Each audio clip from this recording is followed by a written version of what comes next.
জাতীয় ক্রিকেট লিগে সিনিয়র সব বোলাররাও জিসান আলমকে থামাতে পারছে না। সিলেটের হয়ে খেলা জিসান প্রথম ম্যাচে সেঞ্চুরি পর এবার খুলনার বিপক্ষে ৪৮ বলে ৭৩ রানের এক ঝড়ো ইনিংস খেলেন। কোচ বাবা জাহাঙ্গীর আলমের দিক নির্দেশনায় এমন দুর্দান্ত পারফরম্যান্স করছেন বলে জানান জিসান আলম। টসে জিতে ব্যাট করতে নেমে নির্ধারিত ২০ ওভারে ৭ উইকেট হারিয়ে ১৪৪ রান জড়ো করে খুলনা। দলের পক্ষে ৩৪ বলে ৪৮ রান করে অপরাজিত ছিলেন অধিনায়ক নুরুল হাসান সোহান। জবাব দিতে নেমে ১৪৫ রানের লক্ষ্যে নেমে তৌফিক খান তুষারের সাথে ৭৮ রানে উদ্বোধনী জুটি গড়েন জিসান। ২৮ বলে ২৪ রান করে তুষার বিদায় নিলেও জিসান দলের হাল ছাড়েননি। ৪৮ বলে ৭৩ রানের ঝড়ো ইনিংস খেলে তবেই ক্ষান্ত হন জিসান। এর আগে হাঁকান ৪টি ৪ ও ৬টি ছক্কা।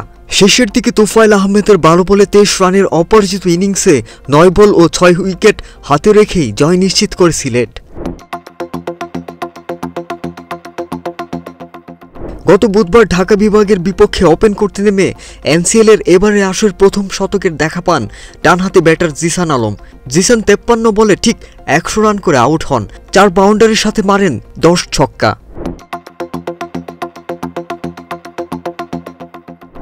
জিসান আলমের বাবা জাহাঙ্গীর আলম ঢাকা মেট্রো সহকারী কোচ।